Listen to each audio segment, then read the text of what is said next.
Part 2 वृद्धि और विकास के निर्देशांक। वृद्धि अर्थात आर्थिक वृद्धि और विकास अर्थात आर्थिक विकास। आर्थिक विकास और आर्थिक वृद्धि विश्व के प्रत्येक देशों को हासिल करना होता है।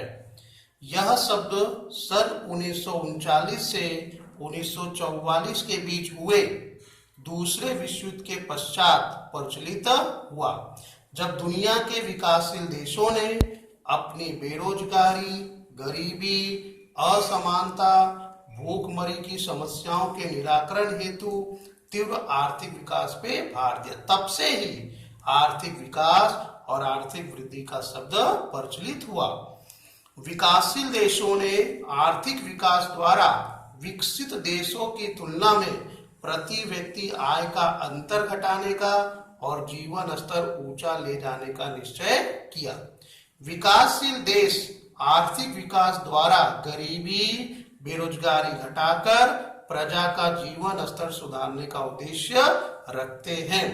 अब इसके बारे में कि विकासशील देशों और विकसित देशों के बारे में श्रीमती उर्सुला हिक्स क्या मानती है, उसके बारे में हम लोग समझते हैं। श्रीमती उर्सुला हिक्स के मत अनुसार विकासशील देशों के आर्थिक प्रश्नों का जब निराकरण किया जाता है तो उसे आर्थिक विकास के नाम से जानते हैं, जबकि विकसित देशों के आर्थिक प्रश्नों का निराकरण किया जाता है तो उसे आर्थिक वृद्धि के नाम से जानते हैं।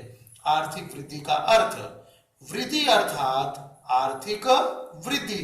अब इसका कुछ संक्षिप्त परिचय भी देते हैं। देश के उत्पादन के साधनों की पूर्ति में, उत्पादन के साधन अर्थात भूमि, पूंजी, श्रम, नियोजन शक्ति, देश के उत्पादन के साधनों की पूर्ति में और उसकी प्राप्ति में वृद्धि होती हो, साधनों की उत्पादकता की कार्य क्षमता बढ़ती हो, उसके वास्तविक राष्ट्रीय आय और वास्तविक प्रति व्यक्ति आय सतत बढ़ती हो तो उसे आर्थिक वृद्धि कहते हैं। मैं एक बार फिर से दोहराना चाहूंगा, फिर से संक्षिप्त में बता रहा हूं। पहला शब्द है देश के उत्पादन साधनों की पूर्ति हो, उसकी प्राप्ति में वृद्धि हो, साधनों की उत्पादकता की कार्य क्षमता बढ़ती हो, वास्तविक राष्ट्र आय, वास्तविक प्रति व्यक्ति आय में लगातार सतत वृद्धि हो तो उसे आर्थिक वृद्धि कहते हैं। आर्थिक वृद्धि परिमाणात्मक परिवर्तन है। अब आर्थिक वृद्धि की परिभाषा हम देखते हैं, कौन कौन से अर्थशास्त्री के द्वारा परिभाषा दी गई है। तो सबसे पहली परिभाषा है अर्थशास्त्री हैंसन के मतानुसार आर्थिक वृद्धि अर्थात राष्ट्र आय की वृद्धि दर।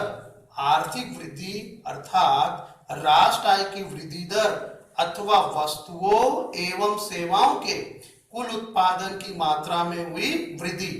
अर्थात आप समझ ही गए होंगे, राष्ट्र आय में भी वृद्धि हो और प्रजा जीवन के लिए जो वस्तुओं और सेवाओं की उपयोगिता उसके उत्पादन में भी लगातार क्या हो, वृद्धि हो, तो उसे हम कहते हैं आर्थिक वृद्धि। साइमन क्रूजनेट्स के अनुसार प्रजा को अधिक से अधिक वैविध्यपूर्ण आर्थिक चीज वस्तुओं की आपूर्ति करने की देश की शक्ति में दीर्घकाल के लिए, लंबे समय के लिए हुई वृद्धि अर्थात आर्थिक वृद्धि। 2 नंबर के लिए लक्ष्य प्रश्न आता है आर्थिक वृद्धि की संकल्पना की मर्यादाएं। आर्थिक वृद्धि की संकल्पना की मर्यादाएं। आर्थिक वृद्धि में सिर्फ परिमाणात्मक परिवर्तनों को ही ध्यान में लिया जाता है। आर्थिक वृद्धि में सिर्फ परिमाणात्मक परिवर्तनों को ही ध्यान में लिया जाता है। परिमाणात्मक परिवर्तन अर्थात मात्र उत्पादन में हुई वृद्धि। दूसरा है आर्थिक वृद्धि में राष्ट्र आय और प्रति व्यक्ति आय बढ़ता है, परंतु संस्थाकीय और मनोवैज्ञानिक रुझान जैसे थे अर्थात यथावत ही रहते हैं। तीसरा, आर्थिक वृद्धि की संकल्पना मर्यादित है, वह सिर्फ उत्पादन में हुई वृद्धि एवं अधिकता की मात्रा दर्शाता है। आर्थिक वृद्धि की संकल्पना मर्यादित है, वह सिर्फ क्या दर्शाता है, उत्पादन में हुई वृद्धि एवं अधिकतम की मात्रा दर्शाता है। चौथा, लोगों के कल्याण और उसमें हुए परिवर्तनों को जानने के लिए लोगों के कल्याण एवं उसमें हुए परिवर्तनों को जानने के लिए आर्थिक वृद्धि की संकल्पना अधिक उपयोगी नहीं होती।